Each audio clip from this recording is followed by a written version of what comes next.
మన పరిశుద్ధ గ్రంథం నుంచి లోకాసు వార్త 23వ అధ్యాయము 39వ వచనం కానీ చదువుకుందామండి.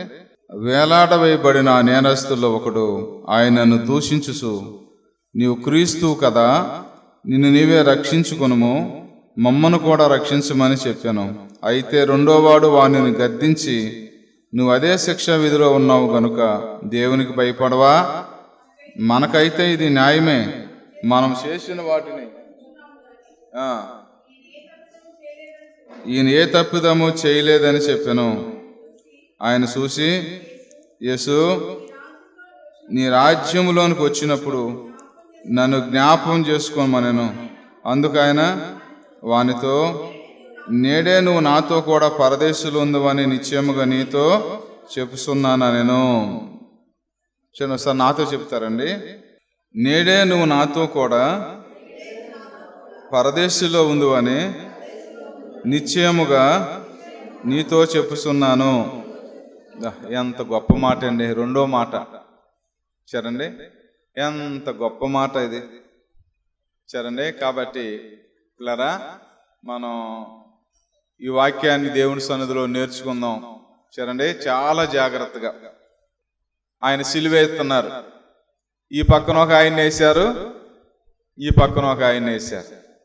సిలువేయబడినప్పుడు చాలా మంది మనుషులు, అంటే ముగ్గురు కదండి, ఆ రోజు ముగ్గురు సిలువేయబడ్డారు. వీరు బంధువులు, యేసుప్రభు వారు శిష్యులైన వారు.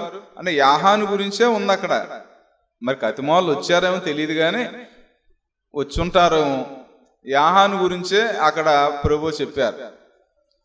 తర్వాత ఈ పక్కన రెండో దొంగ బంధువులు, వారి రక్త సంబంధులు, భార్య పిల్లలు ఉంటే భార్య పిల్లలు, వీళ్ళందరూ వచ్చి ఉంటారు, చూస్తా ఉన్నారు. అంటే అది ఓపెన్ ప్లేస్ అండి, కొండ మీద. ఆ కొండ పక్కన కొండ కింద కూర్చుని చూస్తా ఉన్నారు మనుషులు. ఇక ఆ పరిస్థితులు అందరూ ఎలాగుంటారంటే నాకు తెలిసి దుఃఖపడతా, కన్నీరు కారుస్తా చరండి, చాలా ఏడుతారమ్మా. ఎందుకంటే విమానాశ్రయంలో వాళ్ళ అబ్బాయి సింగపూర్, అమెరికా దేశం వెళ్తేనే, లేకపోతే వాళ్ళ అమ్మాయి ఏదైనా ఇతర దేశం వెళ్తేనే అసలు ఎంత ఏడుతారో అని అంట. ఓనే 4 సంవత్సరాలు లేకపోతే ఆ దేశం వెళ్ళిపోతున్నారని ఎంతసేపు ఏడుతారో అన్నాడు పాపం. సరే, మొత్తానికి సిలువ దగ్గరికి చాలా మంది ఏడుతూ ఉన్నారు. ప్రభువారు తల్లి మరియమ్మ కూడా అక్కడే ఉంది సరండి. కాబట్టి పిల్లరా, హృదయం పగిలిపోతుంది. మొన్నలే సుమియోన్ అని ఒక ఆయన చెప్పాడు, యేసుప్రభువారు ఆవిడ బిడ్డను తీసుకొచ్చినప్పుడు 8వ దినాన్న సున్నతి చేయించడానికి యెరూషలేం దేవాలయంలో, అమ్మా ఒక ఖడ్గం నీ కడుపులోంచి దూసుకుపోతుందని ముందలే ప్రవచనం ఆవిడకు అందింది. ఏమైనా కన్న తల్లి ఏమంటే, బిడ్డలు తల్లిదండ్రులు సమాధి చేస్తే సంతోషంగా ఉంటుంది, కానీ తల్లిదండ్రులు బిడ్డలకి సండే. నేను ఒక ఆయన పలకరించడానికి వెళ్ళాను, నేను ఇక్కడే మన చర్చి పక్కన. తన కుమార్తె ఫోటో చూసుకుని ఏడుస్తూ ఉన్నాడు పాపం. ఆయన మా ఏరియా, మా ఊరు మనిషి ఆయన. నన్ను చూసుకోలేదు పాపం. దగ్గరికి వచ్చే వరకు, అయ్యా చూడండి పాపం ఎంత బాధపడుతూ ఉన్నాడు. కన్న కూతురికి ఆయన అంత్యక్రియలు చేశాడు. ఎంత బాధో అది కదండి. కాబట్టి చాలా దుఃఖం అన్నమాట. అందరు అక్కడే ఉన్నారండి, చాలా మంది అక్కడక్కడే ఉన్నారు. సరే, మొత్తానికి స్లోగా ఏం చేశారంటే, ఈ మొదటి దొంగ మాట్లాడుతున్నాడు. క్రీస్తు అని తెలుసు ఆయనకి. క్రీస్తు, నువ్వు రక్షకుడు అవుతే నిన్ను రక్షించుకుని మమ్మల్ని కూడా రక్షించు అన్నాడు. రక్షించమనేటప్పటికి వెంటనే రెండో దొంగ అందుకున్నాడు, గద్దించాడు ఆయన్ని. అదేంటయ్యా, మనమవుతే ఇది న్యాయమే, నువ్వేంటి అలా మాట్లాడుతున్నావు? ఆయన దేవుడు, ఏ తప్పు చేయలేదు అని ఆయన గద్దించాడు. తర్వాత రెండో దొంగ మాట్లాడుతున్న మాట ఏంటంటే, యేసు, నీ రాజ్యంతో వచ్చినప్పుడు నన్ను కూడా జ్ఞాపకం చేసుకోవా? యేసుప్రభువు వారు వెంటనే మాట్లాడారు. సరే, ఫస్ట్ మొదటి దొంగ మాట్లాడాడు, తర్వాత రెండో దొంగ మాట్లాడాడు, తర్వాత యేసయ్య మాట్లాడుతున్నారు. ఏం మాట్లాడుతున్నా? నేడే నువ్వు నాతో కూడా పరదేశంలో ఉంటావు. ఎంత గొప్ప మాట అండి. చూడండి, అవును. మొదటి దొంగ కింద వైపు చూస్తున్నాడు, రెండో దొంగ పై వైపు చూస్తున్నాడు. అర్థమైందండి మీకు? మొదటి దొంగ ఎక్కడ చూస్తున్నాడు? కింద వైపు చూస్తున్నాడు. రెండో దొంగ పై వైపు చూస్తున్నాడు. బైబిల్లో ఒక మాట ఉండదు, అద్భుతంగా ఉండదు అన్నమాట. మీరు క్రీస్తుతో కూడా లేపబడిన వారు అవుతే పైనున్న వాటినే కానీ భూలోక సంబంధించిన మనసు పెట్టకూడదు అని కొలస్సీ రాసిన పత్రికలో ఉంటారు. సరండి, మరణ శిక్ష చేశారంటే ఎంత ఘోరమైన పాపం చేస్తుంటారు వారు, ఎన్ని దొంగతనాలు చేస్తుంటారు. మరణ శిక్ష చేశారంటే ఎంత ఘోరమైన నరహత్యలో లేకపోతే ఏదో ఏమండి మొత్తానికి ఎంత తప్పు చేస్తే నరహత్య చేస్తారు. అంత శిక్ష పడినా కూడా, సిలువు మీదకి ఎక్కినా కూడా, మేకులు కొట్టినా కూడా చూడండి ఇతను ఇంకా కింద వైపేసి వస్తున్నాడు, ఇంకా బ్రతకాలనుకుంటున్నాడు, ఇంకా దొంగతనాలు చేయాలనా. జైల్లో రేపొద్దున వెళ్ళిపోతారంట, రాజమండ్రి జైల్లో రేపొద్దున విడుదల. అక్కడున్న సూపర్నెంట్ ఎవరో, బాబు ఇంటికి వెళ్ళిపోతున్నావు కదా ఎలాగుంటావు అంటే ఆయన అన్నాడట, ఇద్దరున్నారు ఆయన చంపేసి మళ్ళీ వస్తాను అన్నాడు. ఏమన్నా వచ్చిందండి? బుద్ధి వచ్చిందా? అన్ని రోజులు జైల్లో పెడితే బుద్ధి వచ్చిందా? కక్ష పోయిందా? ఆ నరహత్య చేయాలని ఆ ప్రేరేపణ పోయింది అతనిలోంచి? చేరండి, సిలువేయబడ్డాడు, మేకులు కొట్టబడ్డాయి, చచ్చిపోతానికి సిద్ధంగా ఉన్నాడు, అయినా ఆయన గ్రహింపు రాట్లా, ఇంకా బ్రతకాలంటున్నాడు. ఇంకెన్ని దొంగతనాలు చేయటానికి, ఇంకా మారుకోకుండా, నేను చచ్చిపోకుండా ఇంకా బ్రతకాలంటున్నాడు.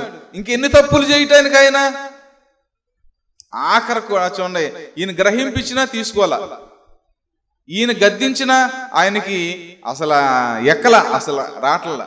సర్లే పోనీ ఆయన మాట్లాడితే ఆయన గ్రహింపు రాలేదనుకో, రెండో మాట ఏం మాట్లాడాడంటే ఆయన, అయ్యా నీ రాజ్యం వచ్చినప్పుడు నన్ను కూడా జ్ఞాపం చేసుకోవంటే, అయ్యా ఆయన జ్ఞాపం చేసుకుని నన్ను జ్ఞాపం చేసుకోవా, అప్పుడు కూడా నోరు తెరవాలా. సర్లే పోనీ కనీసం అప్పుడు కూడా నోరు తెరవకపోయినా, యేసుప్రభువు వారు మాట్లాడారుగా, నేడే నువ్వు నాతో కూడా పరదేశంలో, అప్పుడు కూడా అయ్యా నువ్వు ఆయన పరలోకం తీసుకెళ్తే మరి నా సంగతి ఏంటి, అప్పుడు కూడా నోరు తెరవలేదండి. మరి ఎప్పుడుకు నోరు తెరుతాడు ఈయన? ఇంకా అవకాశం ఉందా? ఇంకెప్పుడుకి ప్రార్థన చేస్తాడు? ఇంకెప్పుడుకి మేలుకుంటాడు? ఇంకెప్పుడుకి పరలోకాన్ని ఆశిస్తాడు ఈయన? ఏమో వాళ్ళు ఏం అర్థం కావట్లా. ఎంత బండ హృదయం అండి కొంతమందిది, బండ హృదయం అండి. ఎన్ని కష్టాలు వచ్చినా ప్రార్థన చేయరు, మోకరించరు, పరలోకం ఉందో నాకు దానికి వెళ్ళాలని ఆశపడరు. ఎంత మోటుగా ఉంటారో, విడుదల పొందరు. ఏమండి, యేసుప్రభువు వారు పక్కన మాట్లాడుతున్నారు, నేడే నువ్వు నాతో కూడా. అయ్యా ఇక్కడి నుంచి ఆయనకి ఎంత దూరమో, ఇక్కడి నుంచి నాకు అంత దూరమే కదా. గ్రహింపు రాలేదండి, గ్రహింపు రాలేదు ఆయనకి. ఇంకెప్పుడు గ్రహింపు వస్తుంది ఆయనకి? సమయం అయిపోతుంది కదా, సిలువ ఎక్కేసాడు కదా, మేకులు కొట్టబడినాయి కదా, చనిపోతకు సిద్ధంగా ఉన్నాడు కదా. అసలు యేసుప్రభువు వారు పక్కన సిలువేయబడటమే గొప్ప భాగ్యం అండి. ఏంటమ్మా, ఆ టైంలో చచ్చిపోతాం అనేది, అలా యేసై పక్కన నిత్యజీవం పరలోకం. యేసుప్రభువు వారు ఇంత ఎడం, యేసైకి ఇంత ఎడంలో పరలోకం వెళ్ళిపోతుందండి. ఇతను దిగబడిపోతున్నాడు. ఎంత అజ్ఞానం అంటారండి దాన్ని. కానీ మనసు మార్చుకున్నాడా? ఒకసారి నూజివీడులో పెద్దయ్య గారు, అయ్యా నా భార్య మంచం మీద ఉంది, రేపో మాపో. రేపో అంటే రేపో మాపో అంటే ఏంటి? చరణి లాస్ట్ దినాలు, అయ్యా చిన్న వాక్యం చెప్పరా, ప్రార్థన చేయరా, కనీసం నోరు తెరిచి తన పాపాలు ఒప్పుకుంటుందేమో. ఇప్పుడు దాకా మారలావిడి, నా వెనకాల చర్చికి రాలా, మారు మనసు పొందలా, బైబిల్ చదవలా, కనీసం ఇప్పుడన్నా లాస్ట్ స్థితిలో అని తీసుకెళ్లారంట బ్రతిమాలి. అసలు ఈ రోజు ఖాళీ అనయ్యా, అలాంటి వాళ్ళకి వాక్యం చెబుతూ మంచిదే అని అయ్యగారు వెళ్ళారు. మరి నాలాంటి చిన్న సేవకుడు కదా ఆయన, ఏమండి పెద్ద అయ్యగారు. ఆయన కుర్చీ వేసారు మంచం కాడ, అయ్యగారు కూర్చున్నారు, మంచం మీద కూర్చుంది తల్లి, మహాతల్లి. ఏమండి కూర్చుంటే వాక్యం చెప్తున్నారు సీరియస్ గా, పరలోకం గురించి చెప్తున్నారు.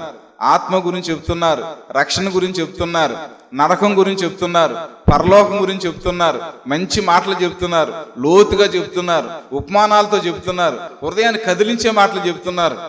మంచి సీరియస్గా వాక్యం చెప్తుంటే ఒరే బాబుగా అందంట వాళ్ళ మనవన్నాయి. ఏంటి నాయనమ్మ అంటే, ఆ డాబా పైన కందిపప్పు ఎండబెట్టాం, అది తీసుకురారా అందంట. ఏమన్నా ఈ మనసు ఎక్కడుంది? వాక్యం మీద ఉందా, కందిపప్పు మీద ఉందా? ఏ స్థితిలో ఉంది? పోనీ ఏంటంటే ఆ ఎండబెట్టి 4 కేజీలు కందిపప్పు అయిపోయేదాకా ఉంటుంది ఆవిడ. పోనీ ఎలాంటి దేవుని సేవకుడు అయినా అంత పెద్ద సేవకులు వచ్చి నీ గురించే వాక్యం చెప్తుంటే నువ్వెంతో కన్నీరు కార్చి నిజమేనయ్యా నిజమేనయ్యా అని తన స్థితి అంతా ఒప్పుకోవాలి కదా. అక్కడ వాక్యం వింటానే ఉంది కానీ మనసు ఎక్కడ పెట్టిందమ్మా? మొదటి దొంగ వింటలేదా? ఆయన ప్రార్థన చేయటం వింటలేదా? యేసుప్రభువు వారు నేడే నాతో పరదేశులు ఉంటాం మాట వింటలేదా? ఒప్పుకుంటాం వచ్చిందా? ప్రార్థన చేయటం వచ్చిందా? ఇంకెప్పుడు వస్తుంది ప్రార్థన? టైం ఉందా? ఇంకెప్పుడు వస్తుంది ప్రార్థన? ఏదో మన చిన్న సమస్య ఉంటే వెళ్ళాం, ఏదో చెప్పడానికి 2 మాటలు చెప్పి ప్రార్థన చేయటానికి బలపరచడానికి వెళ్తే అక్కడ కూర్చున్నారు పాప, భార్య భర్త పిల్లలు వాళ్ళు అక్కడ కూర్చున్నారు. నేను అన్నాను, అయ్యా నువ్వు మంచోడివే, ఆంటీ మంచిదే, మీ అమ్మాయి మంచిదే, మీ అబ్బాయి మంచోడే, మీరందరూ మంచోళ్ళే, అపవాది మంచోడు కాదు. వాస్తవానికి నిజంగా వాళ్ళందరూ మంచివాళ్ళే, ఆ మంచి మనుషులే పాపం వారు, చాలా చక్కని వాక్యం లోబడేవారు, మంచివాళ్ళే. అపవాదే ఇలా సిక్కులు పెడతాయి అని చెప్తుంటే ఏంటి, నేను మంచివాడినా, ఆవిడ మంచిదా, మా అమ్మ మంచిదా, అందరూ మంచివాడా, నువ్వే చెడ్డోడువా అన్నాడు ఆయన. ఏమన్నాడమ్మా? మేమందరం మంచివాళ్ళు అవుతే అప్పుడు నేనేమన్నాను తెలుసా? నిజమేనయ్యా, నేనే ఒప్పుకుంటానయ్యా, మారుమనసు పొందుతానయ్యా, కావాలి సరి చేసుకుంటానయ్యా, సరి చేసుకుంటా, నేనే మంచోని కాదు. ఏమైందమ్మా ఒప్పుకుంటే? ఏమైంది సార్? నూజివీడులో నేను అప్పుడే సేవకున్నయ్యా, సేవకున్నే నేను. నూజివీడులో ఏదో పాపం ఒక ఆవిడ మాట్లాడతా అయ్యా మారుమనసు పొందయ్యా అంది. పొందుతానమ్మా అన్న. ఆవిడ విశ్వాసం, నేను సేవకుని. ఒకవేళ నా మొహం వల్ల అనిపించిందేమో ఆవిడకి అనుకున్నాను. మారుమనసు పొందకోకుండా ఉన్నా అలాగ అనిపించిందేమో ఆవిడకి. మంచిదేగమ్మా, పొందుతాం. మనుషులు మంచోళ్ళే, దేవుని మాట లోబడేవారే, కానీ అపవాది అయిన వాడు గలిబిలి గలిబిలి గలిబిలి చేసేస్తూ ఉంటాడు, మనుషుల్ని గందరగోళం చేసేస్తూ ఉంటాడు. ఆ పరిస్థితులన్నీ కూడా అర్థం చేసుకోవాలి పిల్లరా. చూడండి, అస్సలు లోబడతలేదండి. బండ హృదయం, పక్కన నిత్యజీవం, లోకరక్షకుడు క్రీస్తు అంటున్నాడు, కానీ పిల్లరా బండలాగా అయిపోయింది. చూడండి, ఎందుకు నోరు తెరవలేదు ఆయన? మనం ఈ మధ్యాహ్న కాల సమయంలో గ్రహించాలి. ఇతను నోరు తెరిచి 2వ దొంగ అంటున్నాడు, యేసు నీ రాజ్యానికి వెళ్ళినప్పుడు నన్ను జ్ఞాపకం చేసుకో. ఎంత గ్రహింపు వచ్చింది ఆయనకి. ఈయనకి గ్రహింపు రాలేదు. కొంతమంది చరిత్రకారులు అంటారు, ఈ 2వ దొంగనే ఫస్ట్ 70 మంది ప్రభువుని వెంబడించారండి. 70 మంది వెంబడితే ఆయనతో ఉండలేక, ఆయన దగ్గర తరబీదు పొందలేక, నిలవలేక 50 మందికి వెళ్ళిపోయారు. బాబు ఏదో అనుకుని వచ్చాం కానీ మా వల్ల కాదా. 12 మంది మిగిలారు. చూడండి, 50 మందికి వెళ్ళిపోయిన వారిలో ఒక ఆయన అని అంటారు కొంతమంది. ఇంకా కొంతమంది ఏమంటారంటే, యేసుప్రభువు వారు ఐగుప్తు దేశానికి పిల్లని తీసుకెళ్తున్నప్పుడు, బెత్లెహేము నుంచి ఐగుప్తు దేశానికి వెళ్తున్నప్పుడు ఒక ప్రాంతం వెళ్ళినప్పుడు చీకటి పడితే ఒక ఇంట్లో, అయ్యా కొంచెం ఆశ్రయం ఇస్తారు, మీ ఇంట్లో మేము ఉంటాం అని యేసేపు మరియమ్మ అంటే, సర్లే మా ఇంట్లో ఉండండి అని చెప్పారట. యేసుప్రభువు వారు అంత వయస్సు గల చిన్న బిడ్డ ఆ ఇంట్లో ఉన్నాడట. అన్ని కురుపులేనంటండి, స్వస్థత రావట్లేదంట కుర్రోడికి, చచ్చిపోయి తట్టుకున్నాడట కుర్రోడు. సర్లే మొత్తానికి పడుకున్నారట. ఏదో పాపం ఆ టైంలో పెట్టారు, భోజనం తిన్నారు, పడుకున్నారు. సర్లే తెల్లారి పొద్దున్న వెళ్ళిపోయేటప్పుడు మరియమ్మ అందంట, అమ్మా కొంచెం ఆ తొట్లో నా బిడ్డకి తానం చేపించి తీసుకెళ్తానమ్మా అంటే, చేపించుకోమ్మా అందంట ఆ తల్లి. సర్లే తన బిడ్డను యేసుక్రీస్తుని ఆ తొట్టులో తానం చేపించి చక్కగా చండే తీసుకెళ్ళిపోయారట. ఈ కురుపులతో నిలబడిన తన కుమారుణ్ణి ఆ తొట్టులో ముంచినప్పుడు తర్వాత చూడండి, 1 గంట 2 గంటలకి తానం చేపిస్తామని ఆ తొట్టులో ముంచినప్పుడు ఈ కుర్రోడు స్వస్థత వచ్చిందంట. కురుపులన్నీ పోయినాయి అంట. స్వస్థత వస్తే వాళ్ళ అమ్మ చెప్పేదంట, యేసుక్రీస్తు మన ఇంట్లో ఉన్నారయ్యా, ఆ వయసే నీది, కరెక్ట్గా మీది యేసు ప్రభు ఒకే వయసు. ఆయన కలుసుకొని ఆయన దగ్గరికి వెళ్ళిన ఆయన దగ్గరగా మారుమనసు పొందిన ఆయన ద్వారా నీ స్వస్థత వచ్చింది నాయన, ఆయన వల్ల నువ్వు బ్రతికేవు నాయన అని చెప్తే వాళ్ళ అమ్మ మాట ఎప్పుడు వినలేదంట ఆయన. కానీ వాళ్ళ అమ్మ చెప్పిన సువార్త గుర్తుందంట ఆయనకి. ఆఖరిగా 2వ దొంగ చచ్చిపోయేటప్పుడు ప్రభు పక్కన సిలువేయబడినాడు. వాళ్ళ అమ్మ మాట గుర్తొచ్చి ప్రభు సన్నిధిలో ప్రార్థన చేయటం ప్రారంభించారు. చూడండి, ఏదన్నా చిన్న దెబ్బ తగిలినప్పుడు మనం మేలుకోవాలి. రాత్రి నేను పేతురు గురించి చెప్పా ఉపవాస ప్రార్థనలో. కోడి కోత కూసినప్పుడు ఏమయ్యాడు అమ్మ? మేలుకున్నాడు, ఏడ్చాడు, పశ్చాత్తాపడ్డాడు, చాలా ఏడ్చాడు. అతను పశ్చాత్తాపడిపోతే దేవుని సన్నిధి దొరకదు. చూడండి, కొంతమంది బాప్తిస్మంతో సరిపెట్టేస్తా ఉంటారు, పశ్చాత్తాపడరు, తిరిగేవారు, సరి చేసుకోరు. మొన్న కూడా ఎవరు అంటారంట, మన విశ్వాసం మన ప్రార్థనకు వచ్చే తల్లిని, ఏంటి బాప్తిస్మం ఇవ్వలేదా, మా చర్చికి రా, సాయంత్రం ఇప్పించేస్తాను నీకు బాప్తిస్మం అందంట. ఎప్పుడమ్మా? సాయంత్రం ఇప్పించేస్తాను, మా పాస్టర్ గారితో మాట్లాడి చర్చికి రా. అబ్బో, వెళ్తమే ఆలస్యం. సరండి, ఎన్ని సరి చేసుకోవాలి, ఎంత క్షమాపణ అడగాలి. సరండి, సిలువు దినాల్లో నువ్వు నేర్చుకోవాల్సిన విషయం ఏంటంటే నోరు తెరవాలి, ప్రార్థన చెయ్యాలి, పరలోకాన్ని. ఎందుకు ఈ రక్షణ సువార్త? యేసుప్రభు ఎందుకు ఈ లోకానికి వచ్చి ప్రాణం పెట్టారు? ఆయన రక్తంలో భూలోకం ఒలికినప్పుడు ఏమైంది? పరలోకం ఎలా మనకు అందుబాటులోకి వచ్చింది? ఏమండి, నిత్య జీవం ఉంది, పరదేశం ఉంది, పరలోకం ఉంది, దానికి అంతం లేదు, శాశ్వతమైన రాజ్యం అది. ఆ రాజ్యం కోసం నువ్వు నేను ప్రయాసపడాలి, కన్నీరు కార్చాలి, ప్రార్థన చేయాలి, దానికోసం ప్రయాసపడాలి. ఏమండి, చాలా మంది వాక్యం ఉంటారు కానీ పరలోకం గురించి తెలీదు, పరలోకం వెళ్ళాలని ఆశ ఉండదు, ప్రార్థన చేయరు, పాపం ఒప్పుకోరు, మారుమనసు పొందరు. మరి ఇంకెప్పటికండి ఈయన ఎప్పుడుకు మారతాడు? ఇంకా సమయం అయిపోతుంది కదా, నోరు తెరుతులేదు లేరా. ఎంత సమయాన్ని సద్వినియోగపరచుకోవాలండి అక్కడ. ఎంత మంచి అవకాశం. ప్రభా చూడండి, నీతో సిలువేయబడే ధన్యత నాకు దొరికిందయ్యా, నన్ను కూడా తీసుకెళ్ళయ్యా, నేను పాపం ఒప్పుకుంటానయ్యా, అవును అని ఎంతో ప్రయాసపడి ప్రార్థన చేయాల్సిన ఆయన అసలు నోరు తెరుతులేదండి, మౌనంగా ఉండిపోయాడు. అలా మౌనంగా ఉండిపోయాడు ఆయన.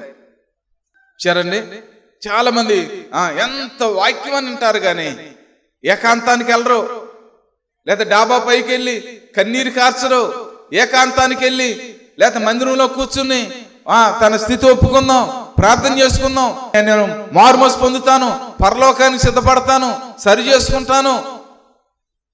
ఏమండి, నేను సరి చేసుకుంటాను, నేను ఎవరి దగ్గర నచ్చుంటే వాళ్ళ దగ్గరికి వెళ్తాను, నేను వాళ్ళతో చెప్తాను, క్షమాపణ అడుగుతాను, నా నోరు తెరుస్తాను, పాపం ఒప్పుకోవటానికి నోరు తెరుస్తాను, నాకు పరలోకం కావాలి, నిత్యజీవం కావాలి. ఎంతమంది అండి ఆశపడేది? ఎంతమందిని ఎదుగుతా ఉన్నారు ఈ దినాల్లో క్రీస్తుని? మొదటి దొంగలాగానే ఏదో లాభం కోసం, సిలువ నుంచి దిగటానికి కోసం, ఏదో బ్రతకటానికి కోసం ప్రార్థన చేస్తున్నారు కానీ పిల్లరా నామకార్థం చూడండి పిల్లరా, ఏదో మళ్ళీ అతను స్వస్థత రావటానికి, అతను విడుదల పొందటానికి అడుగుతున్నాడు కానీ క్రీస్తుని నిత్య జీవానికి అడుగుతులేదు ఆయన. ఎంతమంది ఈ దినాల్లో ఇలాంటి ప్రార్థన చేసే వాళ్ళు ఉన్నారు ఈ లోకంలో? ఎంతమంది శరీరం కోసం, లోకం కోసం, ఆస్తి కోసం, బంగారం కోసం అడిగిన వాళ్ళు ఉన్నారండి. నీ ఆ పరలోకం కోసం అడిగిన వాళ్ళు ఎంతమంది? దేవుని రాజ్యం సంపాదించుకోవాలి, దేవుని రాజ్యం నేను వెళ్ళాలి, దేవుని రాజ్యం నా కుటుంబం ఉండాలి. ఎంతమంది నోరు తెరుస్తూ ఉన్నారు, తొందరపడతా ఉన్నారు, అర్థిస్తూ ఉన్నారు, కన్నీరు కారుస్తూ ఉన్నారు పిల్లరా. భయంత విచారం అండి. మొదటి దొంగ ఏదో ఒక మాటకు నోరు తెరిచాడు, ఆయన కింద వైపే చూస్తున్నాడు. రెండో దొంగ పై వైపు చూస్తున్నాడు, పరదేశి వైపు చూస్తున్నాడు. నిజంగా సరండి, మనం కూడా సిలువ దినాల్లో నువ్వు పరలోకం వైపు చూడు, నోరు తెరు, చక్కగా సరి చేసుకో, నీ కుటుంబానికి గొప్ప దీవెన వస్తుంది, నీ బిడ్డలు దీవించబడతారు పిల్లరా. నువ్వు ఆత్మీయంగా చూడండి, ఎప్పుడు శరీర విషయాలు అడిగామనుకో అసలు దేవుడు నీ ప్రార్థన ఆలకించడు. చూడండి, మనం ఆత్మీయంగా బలపడాలని, మనకు చేసిన మేలు స్తుతించాలని, మనకు దేవుని సన్నిధి కావాలని, దేవుని కాపుదల నాకు ఎల్లప్పుడూ కావాలని, ఆ పరదేశి నిత్యజీవం యుగయుగాలు తరతరాలు ఉన్న దేవుని రాజ్యంలో నేను నా కుటుంబం ఉండాలని దానికోసం ఆశపడితే దేవుడు నీకు తప్పనిసరిగా నేను ప్రాణం పెట్టి రక్తం కాచిందని నేను ప్రార్థన చేస్తున్నాడని చాలా సంతోషం అవుద్ది ఆ ప్రార్థన. ఎప్పుడు కూడా సిలువ మీద మొదటి దొంగలాగా బ్రతకాలి, ఆయన భూలోకంలో ఉండాలి, లేకపోతే నేను సిలువ మీద దిగాలి, నేను ఇంకా నడవాలి, నా బంధువుల దగ్గరికి వెళ్ళాలి, నేను బ్రతకాలి, నేను మార్పు లేకపోయినా సరే సిలువ మీద దిగాలని కనుక నువ్వు ప్రార్థన చేస్తే నువ్వు ఎడవబడతావు. రెండో దొంగ ఎత్తబడ్డాడు చూడండి, మొదటి దొంగ ఎడవబడ్డాడు. నువ్వు ఏ గుంపులో ఉంటావు? ఎడవబడే గుంపులో ఎవరు ఉండకూడదండి. ఏ గుంపులో ఉండాలమ్మా మనం? ఎత్తబడే గుంపులో ఉండాలి. ఎంత ప్రేమ చూడండి, ఇక్కడికి ఎంత దూరం అక్కడికి ఎంత దూరం. దేవుడి పక్షపాతం లేదు. ఈయన తీసుకెళ్ళి దేవుడు ఈయన కూడా తీసుకెళ్ళిపోతాడు. సరేండి, కాబట్టి మనం కూడా మీరు దయచేసి మనసు పెట్టండి. నిత్య జీవం ఉంది, పైన ఉన్న వాటిని ఎత్తుక్కుందాం. పైన ఉన్నాయి చాలా విషయాలు, వాటిని సంపాదించుకుందాం, దేవుని కోసం బ్రతుకుదాం. రెండో దొంగలాగా ఉందాం, మొదటి దొంగలాగా ఉండొద్దు. చక్కని సమయాన్ని సద్వినియోగం పరుచుకుంటున్నాడు. అవకాశాన్ని ఏ అవకాశం అమ్మా? అవకాశాన్ని ఎంత సద్వినియోగపరుచుకుంటున్నాడు. నీ ఇంట్లో బైబిల్ ఉంటుంది, సద్వినియోగపరుచుకుంటున్నావా? ఏమైనా ఉపయోగించుకుంటున్నావా? నీ ఇంట్లో బైబిల్ పరలోకం వెళ్తానికి? నీకు సేవకులు ఉన్నారు, సేవకుని ఉపయోగించుకుంటున్నావా?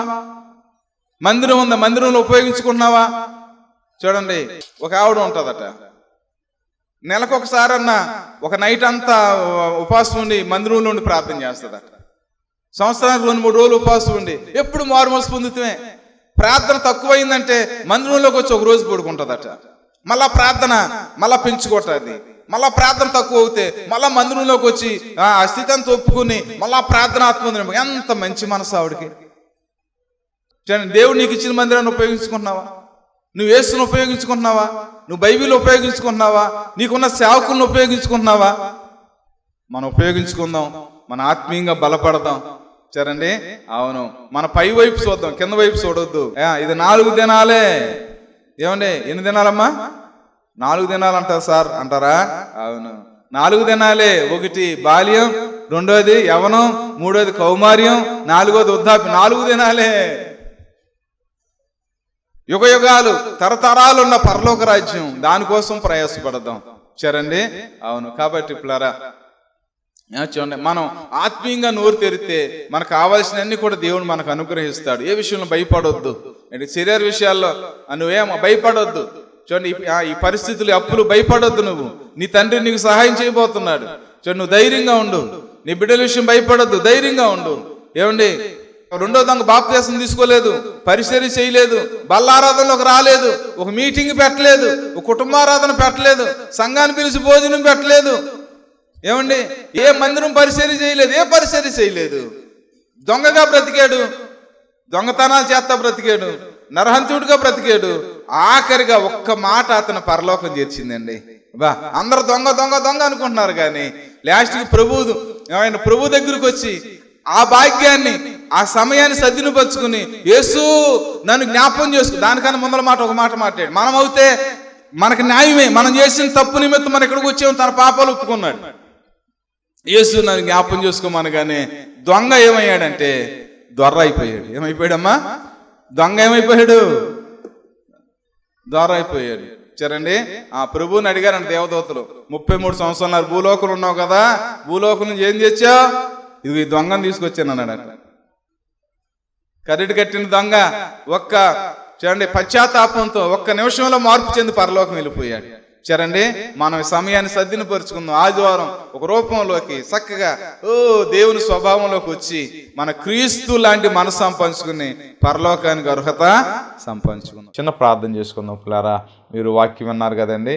ఈ వాక్యం మీలో ఫలించలాగున, ఈ వాక్యం మిమ్మల్ని నడిపించలాగున నేను ప్రార్థన చేస్తాను. ఆ తర్వాత మీకు ఎవరికైనా అనారోగ్యంగా ఉంటే మీ చేతులు ఎక్కడ అనారోగ్యం ఉంటే అక్కడ పెట్టుకోండి, తల మీదైనా పెట్టుకోండి. మీరు విశ్వాసం ఉంచండి ఈ ప్రార్థన మీద. నేను విశ్వాసంతో ప్రార్థన చేస్తాను. మీ విశ్వాసం మా విశ్వాసం గొప్ప కార్యాలని దేవుడు, స్వస్థత కార్యాలను దేవుడు నడిపిస్తాడు. చిన్న ప్రార్థన. పరిశుద్ధైన మా తండ్రి, ప్రేమగల ప్రభువా, దయగలిగిన మా తండ్రి, మీకు వందనాలు, స్తుతులు, స్తోత్రాలు అయ్యా. ఈ మాటలన్నీ కూడా వారి హృదయాల మీద పనిచేయటానికి, వారిని నడిపించడానికి, వారిని విమోచించడానికి సహాయం చేయడాడి మీకు వందనాలు నాయన. ఎవరైతే చేయి పెట్టుకున్నారో వారు చేయి మీ చేయి పెట్టి నాయన, మీరు పొందిన దెబ్బల చేత మా స్వస్థత కలుగుతుంది నాయన. నీ వస్త్రపు చెంగులో స్వస్తున్నది, మీ నోటు ఉమ్ములో స్వస్తుంది, మీ నోటు వాక్కులో స్వస్తుంది యేసయ్యా. ఎవరైతే అనారోగ్యంగా ఉన్నారు మీరు మీ యేసు నామములు ఇప్పుడే స్వస్థపరిచిన ఆయన.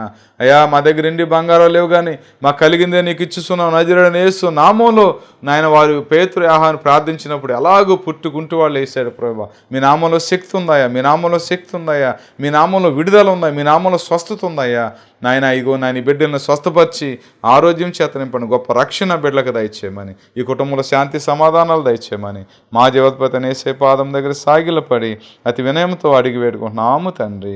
ఆమేన్, ఆమేన్, ఆమేన్. మంచిదండి పిల్లరా. మీ ఇంకా ప్రార్థన అవసరం కావాలంటే మా ఫోన్ నెంబర్లకి మీరు ఫోన్ చేయండి, మేము అందుబాటులో ఉంటాం. మంచిదండి. మా అడ్రస్ LAF బెతెస్దా ప్రార్థనా మందిరం, స్విమ్మింగ్ పూల్ రోడ్, సర్కర్ తోట, మచిలీపట్నం, ఆంధ్రప్రదేశ్, కృష్ణా డిస్ట్రిక్ట్.